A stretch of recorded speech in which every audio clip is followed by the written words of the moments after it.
औज़ुबिल्लाहिमिनश्शैतानिर्रजीम बिस्मिल्लाहिर्रहमानिर्रहीम अस्सलाम वालेकुम। आज के इस लेक्चर 7 के अंदर हम रेस्पिरेशन इन मैन जो है वो पढ़ेंगे। अब जो ह्यूमन का रेस्पिरेटरी सिस्टम होता है उसके अंदर लंग्स और साथ में एयर पैसेजेस जो हैं वो हमने डिस्कस करने हैं। एयर पैसेजेस से मुराद ये है कि वो जो एयर है वो कहाँ कहाँ से गुज़र के हमारे लंग्स के अंदर शामिल होती है। तो सबसे पहले अगर हम एयर पैसेज की बात करें तो एयर जो है वो हमारे नॉस्ट्रिल्स के अंदर दाखिल होगी, जिसे हम नथने भी कहते हैं, या सिंपल लैंग्वेज के अंदर जो हमारी नोज़ की ओपनिंग होती है उसे हम नॉस्ट्रिल कहते हैं।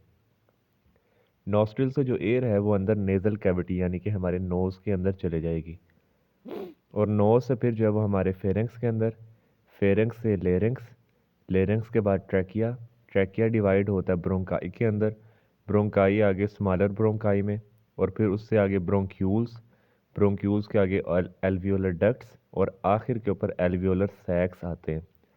तो आप ये समझें कि पूरे टॉपिक की जो समरी है वो इस पहली लाइन के अंदर बता दी गई है। अब उसके बाद ये जो नेज़ल कैविटीज़ हैं, मतलब हमारे नोज़ की जो इनसाइड के ऊपर सारी जगह है, इसके अंदर म्यूकस मेम्ब्रेन होती है, और वहाँ पर सिलिएटेड एपिथेलियम लेयर भी आप कह सकते हैं कि जो हमारी नेज़ल कैविटी है it is lined with mucus membrane of ciliated epithelium, कि हमारी नोज़ के अंदर सिलिएटेड एपिथेलियम होती है और वहाँ से म्यूकस वगैरह रिलीज़ हो रही होती है।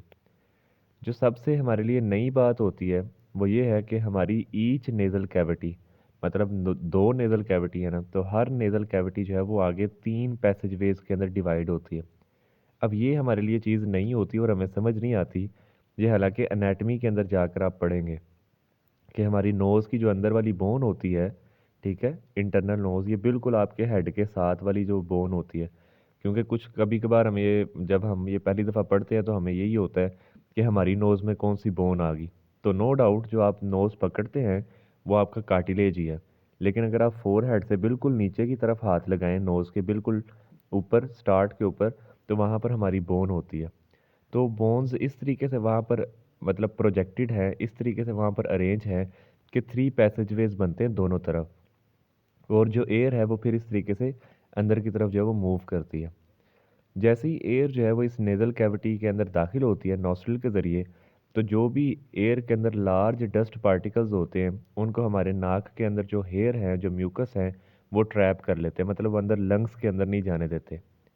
और उसके साथ साथ हमारी नेज़ल कैविटी का जो सबसे बड़ा फंक्शन ये है कि उसके अंदर जो म्यूकस मेम्ब्रेन है वो हमारी इनसाइड पर जाने वाली एयर को मॉइस्ट करती है, मतलब उसमें वाटर वगैरह ऐड करती है, उसको वार्म करती है ताकि वो बॉडी के टेम्परेचर की तरह मतलब अंदर एंटर हो, और साथ में उसको फ़िल्टर करती है कि बाहर से आने वाले जो डस्ट पार्टिकल्स वगैरह हैं वो उसी म्यूकस मेम्ब्रेन के अंदर जो है वो चले जाएं या अटक जाएं वहाँ पर। तो इस वजह से जब हम मतलब कि हमारा जो नोज़ है वो भर जाता है तो फिर हम उस नोज़ को जो है वो साफ़ करते हैं, उसमें वो सारी म्यूकस मेम्ब्रेन और डस्ट पार्टिकल्स वगैरह जो है वहाँ से रिमूव हो जाते हैं। अच्छा, अब फिर नेक्स्ट जो है वो हमारी जो नेज़ल कैविटी है वो उस वहाँ से जो एयर है वो फिर हमारे थ्रॉट, गले में आ जाती है, जिसको हम फेरेंक्स भी कहते हैं। और हमारी नोज़ जो है और फेरेंक्स के दरमियान में 2 इंटरनल ओपनिंग्स होती हैं। ये चैप्टर नंबर 12 में भी हमने बात की थी। फेरेंक्स जो है वो एक मस्कुलर पैसेज है, मतलब मसल से बना हुआ एक रास्ता है जहाँ पर म्यूकस मेम्ब्रेन होती है। याद रखिएगा आगे चल के कहीं पर ये आएगा, या शायद हम चैप्टर 12 में पढ़ चुके हैं कि जो फेरेंक्स है वो एक कॉमन पाथवे है। किस तरीके से कि जो हम सांस लेते हैं वो सांस भी इस फेरेंक्स में से गुजर के जाता है, और जब हम खाना खाते हैं तो वो खाना भी इस फेरेंक्स में से गुजर के जाता है। तो ये कॉमन पाथवे है हमारी फूड के लिए और हमारी इनहेल एयर के लिए। अच्छा, यहाँ से फेरेंक्स से फिर जो एयर है वो आगे लेरेंक्स के अंदर जो है वो भेज दी जाती है। ठीक है, अब इसके साथ मैंने यहाँ पर एक डायग्राम अटैच की है, तो यहाँ पर हम पूरा रास्ता एक दफ़ा रिवाइज कर लेंगे कि किस तरीके से एयर ने नॉस्ट्रिल्स के अंदर दाखिल होना है, नॉस्ट्रिल से फिर नेज़ल कैविटी, नेज़ल कैविटी से आ जाना है फेरेंक्स के अंदर, फेरेंक्स से आपको यहाँ पर दिखाई दे रहा है लेरेंक्स।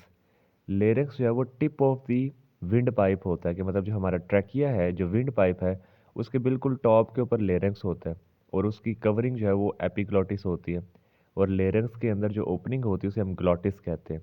ठीक है। अच्छा, फिर बाद में जो ट्रैकिया है वो दो तरफ डिवाइड हो जाता है, राइट ब्रोंकस और लेफ्ट ब्रोंकस, जिसको इकट्ठा आप ब्रोंकाई कहते हैं।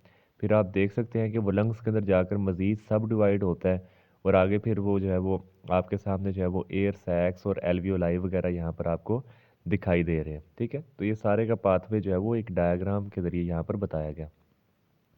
उसके बाद अब याद रखिएगा कि जो हमारा लेरिंक्स है इसको हम वॉइस बॉक्स भी कहते हैं, और ये एक कार्टिलेजिनस स्ट्रक्चर है। ठीक है, ये एमसीक्यू आता है जी, फेरिंक्स किस नेचर का है? मस्कुलर नेचर का। लेरिंक्स या वॉइस बॉक्स किस नेचर का है?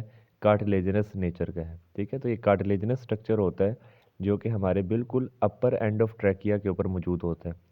अब ये इनमें से जो कार्टिलेज होता है वो एक एपिग्लोटिस भी है, जो आपने चैप्टर 12 में भी पढ़ा था कि इसके ऊपर हिंज लाइक एक्शन, यानी कि एक छोटा सा आप कह लें कि खिड़की तरह का लिड होता है, कवर होता है, जो ऑटोमेटिकली जो है वो इस लेरिंक्स की ओपनिंग को क्या करता है, कवर करता है और पीछे हट जाता है जब हम कोई फूड खा रहे होते हैं, स्वॉलिंग कर रहे होते हैं। ठीक है, कोई खाना आप निगलते हैं, कोई लिक्विड वगैरह आप पीते हैं, तो वो जो एपिग्लोटिस है वो उस ग्लोटिस को क्या कर देता है, कवर कर देता है।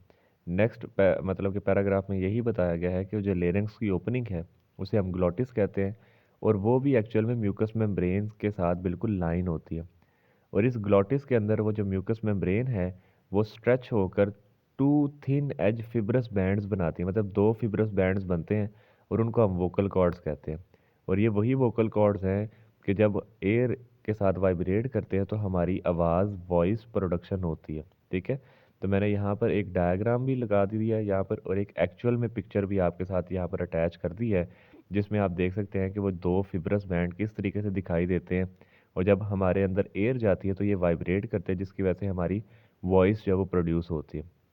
तो ये जो ओपनिंग है बड़ी सारी, इसको हम ग्लॉटिस कहते हैं। ठीक है, ये जो ओपनिंग है इसे हम ग्लॉटिस कहते हैं, और इसके अंदर जो फिब्रस बैंड्स हैं उनको हम वोकल कॉर्ड्स जो हैं वो बोलेंगे, और उसके ऊपर हिंज लाइक स्ट्रक्चर जो है वो एपीग्लॉटिस यहाँ पर मौजूद है।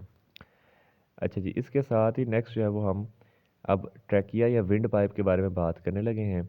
ये भी एमसीक्यू बहुत इंपॉर्टेंट है कि जो ट्रैकिया है ये एक्चुअल में वेंट्रल साइड के ऊपर मौजूद होता है ईसोफेगस के। अब इसका मतलब ये है कि अगर आप अभी अपने गले के ऊपर या अपनी नेक रीजन के ऊपर जो है वो हाथ लगाएं तो ये आपको विंड पाइप फील होगा। इस विंड पाइप के पीछे मतलब डॉर्सल साइड के ऊपर ईसोफेगस होता है। विंड पाइप वेंट्रल साइड के ऊपर है और ईसोफेगस बैक साइड के ऊपर होता है, यानी कि डॉर्सल साइड के ऊपर मौजूद होता है। और ये जो विंड पाइप है ये हमारी चेस्ट कैविटी में थॉरैक्स पे जाता है, और वहाँ पर राइट और लेफ्ट ब्रोंकाई के अंदर जो है वो डिवाइड हो जाता है।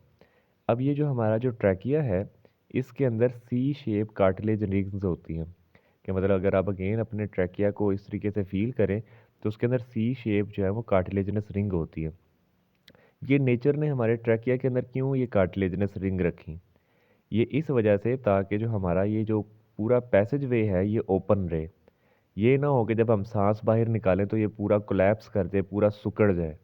तो इसको ओपन रखने के लिए कि ये जी जब आप सांस अंदर लें और सांस बाहर निकालें तो उस वक्त इनका पाथवे जो है वो ओपन रहे। ठीक है, तो इसको कोलैप्सिंग से बचाने के लिए इसके अंदर सी शेप कार्टिलेज मौजूद होते हैं हमारे ट्रैकिया के अंदर। अच्छा, जब ट्रैकिया डिवाइड करता है तो जी वो ब्रोंकस में डिवाइड हो जाता है, लेफ्ट ब्रोंकस और राइट ब्रोंकस। फिर जैसे जैसे ये ब्रोंकस आगे से आगे चलते जाते हैं तो ये स्मॉलर और स्मॉलर ब्रोंकाई के अंदर डिवाइड होते रहते हैं। इवन कि जब स्मॉलर ब्रोंकाई जो है वो 1 मिलीमीटर या उससे कम डायामीटर अचीव कर लेते हैं, या उनका साइज़ इतना छोटा हो जाता है कि 1 मिलीमीटर या उससे भी कम साइज़ हो जाता है, तो फिर हम उनको ब्रोंक्यूल्स कहते हैं।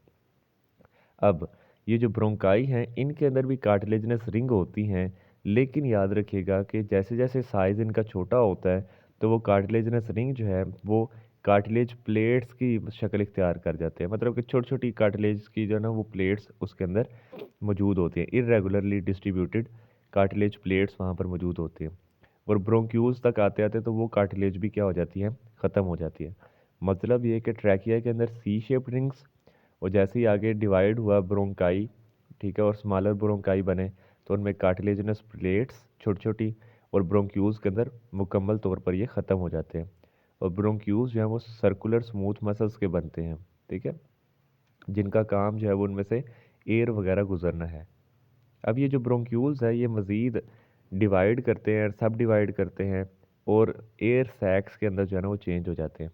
अब ये जो एयर सैक है ये एक्चुअल में फंक्शनल यूनिट है लंग्स का, और हर एयर सैक के अंदर छोटे छोटे सिंगल लेयर स्ट्रक्चर्स होते हैं जिनको हम एल्वियोलाई कहते हैं। अब यहाँ पर ये एमसीक्यूज़ भी बड़ा इंपॉर्टेंट है।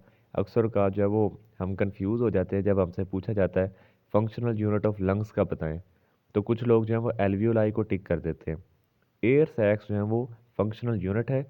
एयर सैक्स के अंदर फिर छोटे छोटे, आप कह लें कि बलून लाइक स्ट्रक्चर्स होते हैं छोटे छोटे, उसे हम एल्वियोलाई कहते हैं। और उन एल्वियोलाई के गिर्द बहुत सी ब्लड कैपिलरीज मौजूद होती हैं और वहाँ पर गैस एक्सचेंज होता है। तो इस तरीके से मैं यहाँ पर दोबारा से दिखा देता हूँ कि ये आपको जो छोटे छोटे बलून लाइक स्ट्रक्चर्स दिखाई दे रहे हैं, ये पूरे का पूरा एयर सैक है। और उस एयर सैक के अंदर जो है वो यहाँ पर क्या चीज़ मौजूद होते हैं, एल्वियोलाई होते हैं। ठीक है। तो जी उसके बाद हम आखिरी स्लाइड के ऊपर चल रहे हैं और इसमें ये बताया गया है कि जो लंग्स हैं वो एक्चुअल में क्लोज सैक्स होते हैं जो कि ट्रैकिया के साथ जुड़े हैं। हमारे लंग्स जो हैं वो स्पॉन्जी होते हैं, सॉफ्ट होते हैं, क्योंकि उसके अंदर बहुत से एल्वियोलाई मौजूद हैं। हमारे लंग्स चेस्ट कैविटी के अंदर मौजूद हैं। उसके अलावा चेस्ट कैविटी जो है वो, उसमें रिब्स आ जाते हैं, साइडों के ऊपर मसल्स आ जाते हैं। और चेस्ट कैविटी के नीचे जो है वो एक मस्कुलर शीट होती है, स्केलेटल मसल की शीट होती है जिसको हम डायफ्राम कहते हैं। नेक्स्ट लेक्चर के अंदर हमने इस डायफ्राम का फंक्शन भी पढ़ना है, बहुत इंपॉर्टेंट इसका रोल होता है सांस लेने के अंदर। और जो हमारी लंग्स है उसके इर्द गिर्द जो है वो डबल लेयर्ड थिन मेम्ब्रेनस सैक्स होते हैं जिनको हम प्लूरा कहते हैं। ये बिल्कुल ऐसे है जैसे हार्ट के गिर्द पेरिकार्डियम हमने पढ़ी थी, तो लंग्स के इर्द गिर्द जो है वो प्लूरा जो है वो मौजूद होती है। आई होप सो कि ये टॉपिक आपके लिए आसान हो गया होगा। लेकिन फिर भी अगर इसमें से कोई भी आपको कोई परेशानी आती है, कोई क्वेश्चन वगैरह होता है, तो इंशाल्लाह वो हम लाजमी डिस्कस करेंगे। तो मेरी तरफ से आप सब लोगों को अल्लाह हाफिज़।